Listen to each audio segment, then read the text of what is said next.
Well, 9 years ago, my family and I were forced to leave our war-torn country. After the massacre happened in our country, we really didn't have any other option, and America seemed to be the land of promise and where everyone was going.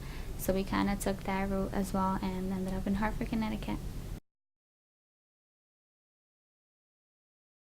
Being trained to be a citizenship guide and working here at the library as a team leader, I've really been exposed to all the better sides of America and everything it has to offer, and America has really offered me a lot of opportunities and been loyal to me, so I think it's about time I repaid that loyalty.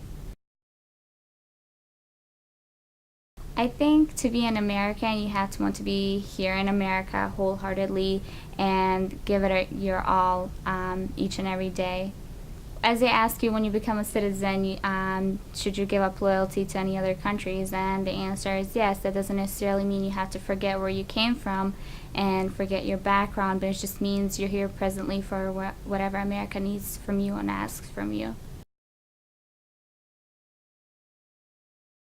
I think that the library and its employees have taught me a lot, from celebrating different holidays for most part, and the most enjoyable part, to just the great things it offers for you and your family, and many of them are free.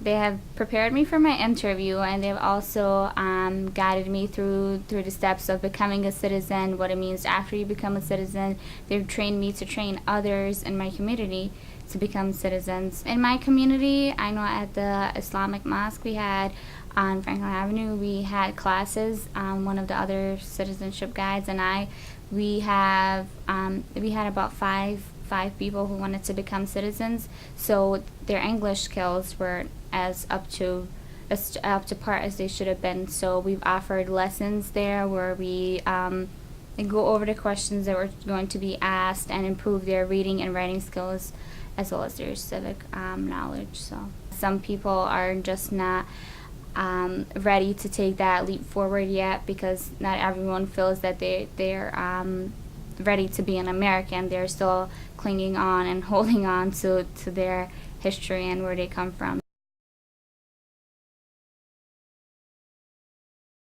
I do not worry, not one bit, because I know where I come from and I'm very proud of where I come from, especially because I've come here in such a tragic way. To say it hasn't been something enjoyable for me, and also what's happened in my country just makes me hold on to it, not necessarily to the point where I'm just not ready to become an American or be anywhere else but that place, but I'm very proud of where I come from, so I will never give up any of that. Daily living, daily lives of ours are just very, very Bosnian. Even though we're in America and we're Americans, you can spot a Bosnian house walking by or driving by.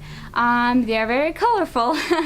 Every window has a curtain on it, and every yard has a garden in it, so you will spot a Bosnian house and a Bosnian family. We integrate English into our daily lives, but Bosnian is still number one, even though my parents are making some fun of me because I'm starting to forget, but we still do speak Bosnian. On 4th of July, we all got together, and of course I love the traditional dancing, so we all just got together blasting music and kind of danced. So that's something even I hold on to, and my 15-year-old sister, let alone our parents and grandparents.